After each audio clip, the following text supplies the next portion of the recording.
Aşağı hep yapıyor. Zorlanmada daha fazla yaptırır. Veyahut böyle bir duracaksın konvoyda falan bir şeyde daha fazla yaptırır. Yapmaması için ne yapmamız lazım abi? Yapmaması için bak şu debriyajı kaldırdın ya. Evet. Bak, vitesi tam değiştireceksin. Debriyajı kaldırdıktan sonra gaza yüklen. Kaldırdıktan sonra. O zaman yaptıramazsın. Hani debriyajı kaldıracağım, basacağım gaza. Aynen bak. Bak şu anda taktık, tamam mı? Evet. Debriyajı kaldırdım ben. Tamam mı? Evet abi. Önce debriyaja bastım. Gaza basmadan önce debriyaja bastım.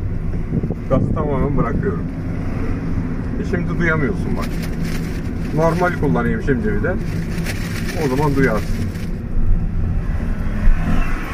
Motora bir sorun olmaz diyorsun. Kesinlikle değil. Bu abi öyle bir ses geliyor ki diyorum herhalde vidalar mı gevşiyor? Ya akısların çarpılma sesi. Yani şanzıman dişlilerinin. Motorla alakası yok. Bir sıkıntı olmaz. Kesinlikle olmaz. Bu şikayetle gelen oldu mu abi? Çok oldu. Haddinden fazla. Arabalar 1.4'ler ilk çıktığında çok aşırı gelen oldu. İnsanlar da demiştir. Ben de dedim abi yani sıfır araba aldım. Tabii canım, şimdi haliyle mutlaka insan bir şey sıfır yapıyor. araç aldım. Niye bu ses geliyor gidiyorsun ha? Şu an gelmedi abi. Devrini aldırıyorsun adamı. Ya motor küçük zaten. Kasa büyük. Zorlanma anında, debriyaja da tam yük kavrama anında sen debriyaja basıveriyorsun. Bu sefer şakır şakır akış dişleri sıkıyor. Daha fazla ses yaptırıyor. Vallahi abi içime su serptim ya. Hiç korkma. Ya patlasın. Ben kıl bir insanımdır ya abi. Araba patlasın anasını satayım. Şanzıman patlasın. Ne korkuyorsun ki? Garantin var. Ne korkuyorsun? Komple şanzıman takılır. Yani onun için hiç şey yapma. Arabaya acıma o ilk şeyinde de garanti vitesiye kadar. Bas istediğin gibi yüklen. Yani sağır kalmış araba. Basmamışsın hiç. Basmadın ki abi. Gitmiyor araba çünkü bak. Bu arabaya bas biraz. Bu arabalar motor küçük olduğu için kas ağır. Gitmiyor araba bak. Bastırayım mı araba? Tabii canım biraz açtır. Ya 3000-3500 devre buldusun ilk araba. Ben genellikle hep 2000 devre aldım. Sen oradaki shift yazısını aldanma. Oradaki shift yazısını aldanırsa motor sağır olur. Çok sağır olur abi. Bak şuraya bak, gitmiyor araba. Bak son gaz. Bir açtır ayaklarını, bir şey yapsın bir. Katalizörün içini bir temizlesin. Düşük şeylerde, düşük viteste yüklen biraz. Tamam mı? Hız yapması önemli değil. Ne kadar bu şekilde kullanayım abi? Yaklaşık bir Çeşme'ye git gel böyle bir şeyden. Bastıra. Açman lazım. Motor çok acayip sağır kalmış. Hemen sen daha kalkar kalkmaz hemen kalkmışsın, ikiye takmışsın böyle. Arka arkaya vites değiştirmesi.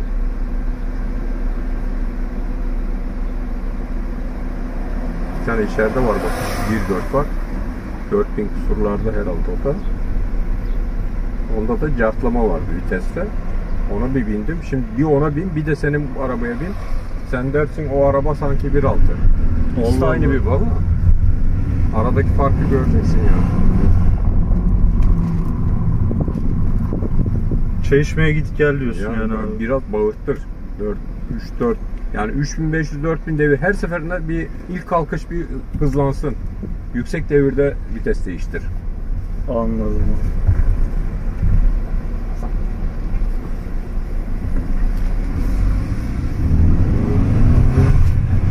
Sen böyle hiç basmamışsın. Evet basmadım abi.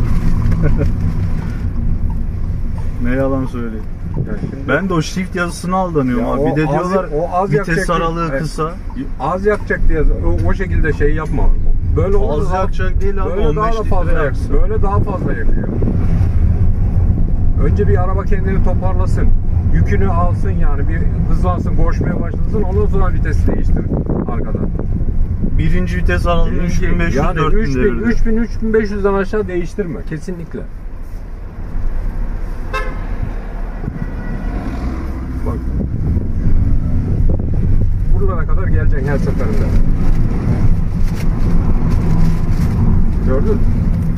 aşağı düşürme. Anladım abi. Günlerde takribi olarak bu video 28 Ağustos'ta Temmuz'da çekiliyor. Ağustos'ta çekiliyor pardon değil mi? Ağustos. Bakın burada ayları da şaşırdık ya. Bakın görmüş olduğunuz yerde tırnağımın ucunda taş çarptı. Bu araba sıfır bir araba. 8 aylık falan. Ha, bu çok problem yaratacak bir şey değil. Yani şu sadece aksamında olsaydı evet üzülürdüm gerçekten. Çünkü ben arabalara da olsun elbise çoğu şeye önem veririm, değer veririm. Temiz kullanmaya çalışıyorum gitgide. Hani bu şeye gelseydi saç aksamına bir tık beni üzerdi. Ama sıkıntı değil. Sonuçta bir mal arkadaşlar, bu cana gelmesin diyelim. Yani ufak tefek detaylarda demek istediğim şey taş çarpmasıyla boya nasıl kalkıyor? Olay biraz farklı yere kaydı ama taşlardan vesaire koyun seramik kaplama pastacılığı kesinlikle uygulayın. PPF kaplama da şöyle. PPF kaplama arkadaşlar fiyatları 40 bin, 80 bin, 60 bin, 70 bin tutturabildiklerine satıyorlar. Ben bunu yaptırmaya götürdüm ve bana 60 bin lira bir fiyat çıkardılar. Ama, ve bu arabanın bagaj üstü, motor üstü arkadaşlar ve tavanında PPF kaplama bu arabanın mevcut. Ben fiyat yetkili servisinde satın alırken yaptırmıştım herhangi bir problem olmasın diye. Bunları söyleyebilirim. İçte bir oturalım, içten biraz anlatalım. 2 video çektim bugün ve ikisine de ayaktaydım. Biraz yoruldum, çalıştık geldik. Şimdi tavsiye eder miyim, buna değineyim arkadaşlar. Evet, ben bu arabayı kesinlikle tavsiye ederim. Arkadaşlar araba güzel bir araba, hoş bir araba. Ailevi kullanışlar için bence gayet yeterli. Sizi farklı bir şey aratmayacak. Ben bunu aldım da pişmanım da işte şöyle böyle kesinlikle düşünmezsiniz.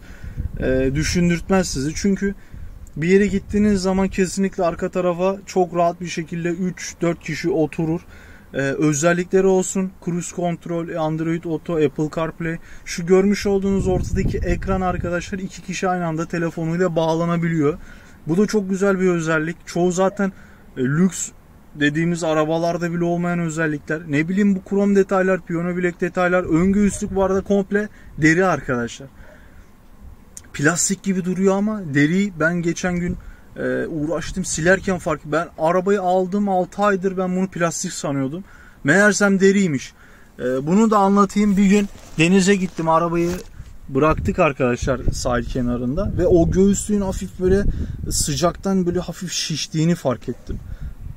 Ben bunu o zaman dedim Allah Allah nasıl böyle olur? O günden sonra anladım ve bu anladığımda bir ay falan oluyor. 7 aydır 8 aydır ben bunun deri olduğunu bilmiyordum.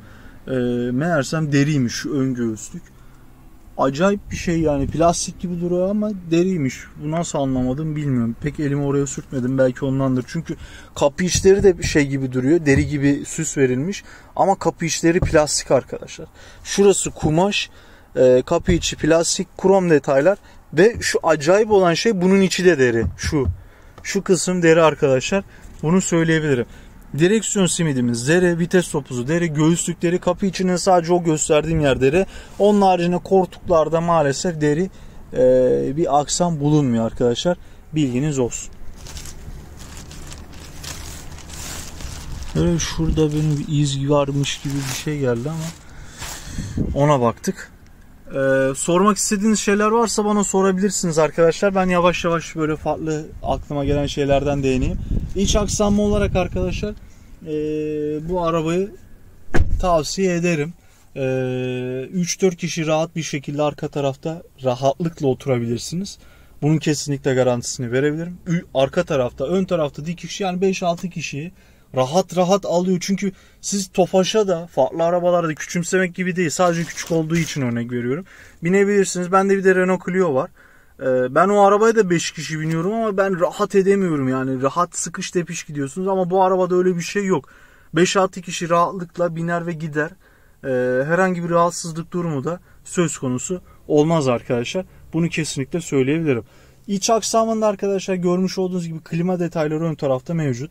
Yakından çekmiyorum, uzaktan alıyorum ki görün rahat bir şekilde. Bazı arkadaşlar oradan çekiyor, direkt yakınlaştırıyor, uzaklaştırıyor, anlaşılmıyor. Bu arabada start stop mevcut. Direksiyon simidi ve direksiyon haznesi. Arkadaşlar sportif olarak tasarlanmış. Daha önceki Fiat logolarında 2021 ve öncesinde Fiat direksiyonu bir tık daha farklı arkadaşlar. Bunu kesinlikle söyleyebilirim. Ben 2016 model Launch'ta kullanmıştım. 1.6 dizel 130 beygir. Onun da farklı tasarımları vardı ama gerçekten 1.6 motorlar arkadaşlar çok daha farklı gidiyor. Kesinlikle bastığınız zaman hızlı bir şekilde 160-180'i görüyorsunuz. Zaten 1.6 dizel bir araba, Fiat Egea'nın korkulacak bir araba. BMW falan çok rahatlıkla kafa tutar. Kasası hafif, kendi de hızlı gittiği için, tork değeri yüksek olduğu için hızlanma çok seri bir şekilde oluyor. Ve VS'lerde de, ani hızlanmalarda da seri bir şekilde rakibin veya kapıştığınız kişinin hızlı bir şekilde önüne geçiyorsunuz. Ama 1.4 Egea'da bunu hızlı bir şekilde yakalayamayabilirsiniz. Şimdi 1.4 Egea'da da şöyle bir olay var. Başlangıçta biraz geç hızlanıyor havası var. Fakat sonradan ben bu arabayı 5. vites, 6. viteste kullandım. Çok seri bir şekilde hızlanıyor. Ben de bunu fark ettim. Bunun olduğunu söyleyebilirim arkadaşlar. 5. vitesten sonra Fiat Egea ve bu 1.4 Egea'larda devre aldırma muhabbetini biliyorsunuzdur umarım.